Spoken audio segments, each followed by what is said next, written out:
Although it wasn't well received by critics at the time and couldn't compare to the other beat-em-ups on the market, a lot of people have fond memories of Rival Turf. And I suspect that a lot of this has to do with the timing, coming just a few months after Final Fight and being one of the first Super NES brawlers to offer two-player support. But did you know that the version that we played back in the 1990s was heavily changed through localization? To help celebrate the game's 30th anniversary, I want to break down both stories and compare the game that we got to Rushing Beat in Japan.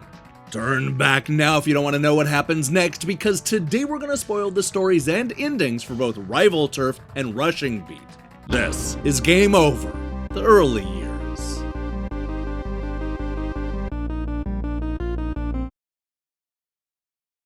While both Rival Turf and Rushing Beat have slightly different stories, their setup is largely the same.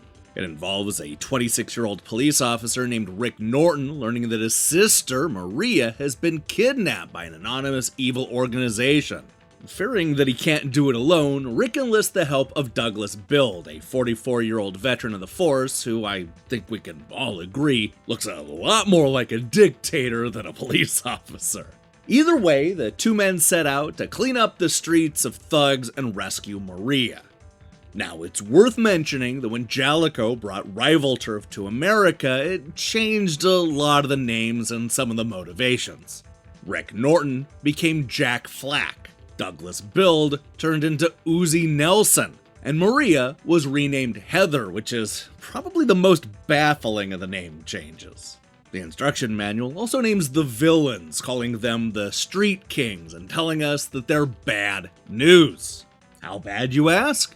Well, as the instruction manual tells us, they beat up old ladies and steal lunch money from kids. Yeah, like I said, they're bad news. Apparently, they're headed up by a guy named Big Al, who the police have not been able to catch, but this time it's personal. And both Jack and Uzi know that if they walk from left to right and beat up enough gang members, they'll eventually uncover the mysterious head honcho. I mean, that's how it works, right? Look, old school beat-em-ups have never been very good at telling a cohesive story, and that's certainly the case here. Rick and Doug seemingly go from the city streets to a baseball stadium, which is followed by a fight on the roof of a skyscraper, which is apparently containing a bunch of toxic waste for some reason. After that, things get a little murky. Our heroes jump on a helicopter that takes them from Los Angeles all the way down to South America, which is never explained in the game and actually isn't physically possible without the chopper refueling at least once or twice. Yeah, I looked it up, but who cares if it doesn't make sense? Because what it does do is it adds a whole new jungle to fight through, as well as this mountain fort, which has definitely seen better days. Now, after taking a boat down the river, Rick and Doug eventually find themselves in the southern port, where they find a big warehouse complete with a call center. Oh, and I almost forgot the best part. There's a luchador out back, but he's not as much fun as you would think. I guess the masked wrestler knew where the hideout was because that's where we're headed next. It's a weird mishmash of advanced technology and ancient architecture. It also does that thing that almost all brawlers do and forces you to fight all of the bosses a second time, which ends up giving the luchador that rematch that he's been waiting literally minutes for.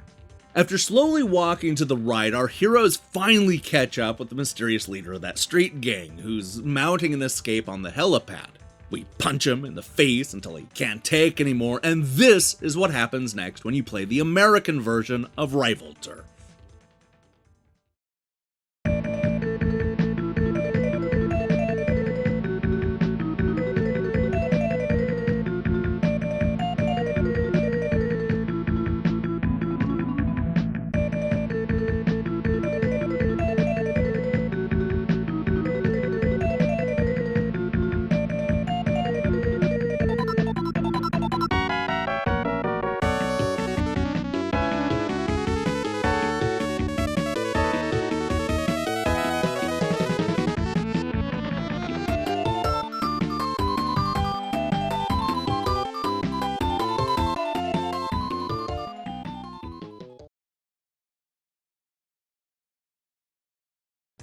So, if you feel like that ending is a bit lacking, yeah, well, there's a good reason for it.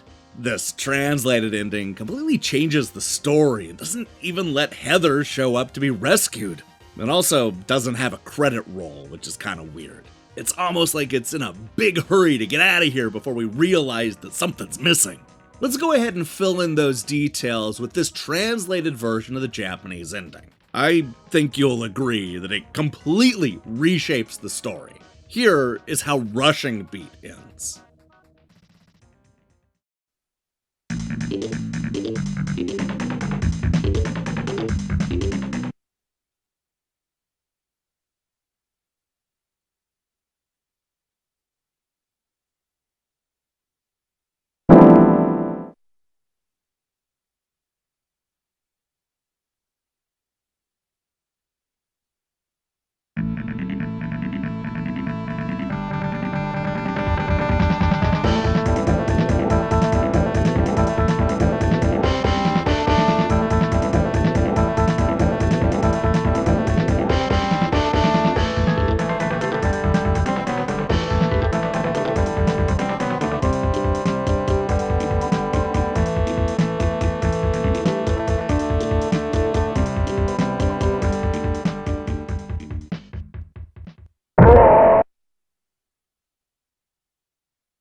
Oh man, the Japanese ending is so much better. It has a legit twist that's hard to see coming, and Maria is actually allowed to show up and talk. It also allows the villains to have a redemption arc, which is not something you get in a lot of these beat-em-ups. Plus, we get a cool credit roll with the pixel recreations of the developers and even a catchy song. Given all of that, I can't imagine anybody preferring what we got over here in the West. Look, guys, I'm not here to say that Rushing Beat is a superb game that outclasses the likes of Final Fight or Streets of Rage. It's not, and it doesn't. It's a solid enough brawler with a pretty cool ending. Rival Turf, on the other hand, doesn't even have that. The levels and the enemies may be the same, but it loses something by dropping the intro cinema and completely changing the ending. I guess Jalico felt that the family stuff would overcomplicate matters, but dropping it leads to an unsatisfying conclusion that simply feels empty. Not cool, Jalico. Not cool. Hey, thanks for watching this episode of Game Over, the early years. If you liked what you saw here, then you should know that we post new episodes almost every week. Better yet, we have a full playlist with more than 170 of these episodes, so you should go and check that out, too.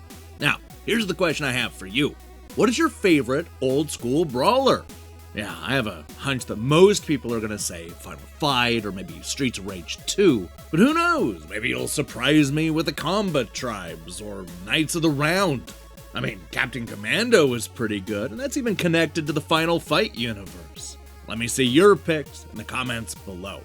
In other news, we'll be back tomorrow with, something? Probably? Look, that's the future, and I'm living in the present, baby. Who knows what's gonna happen? An asteroid could hit the Earth between now and then if we're lucky. If that sounds good to you, then I strongly recommend you click that subscribe button and support what we're doing here. Until then,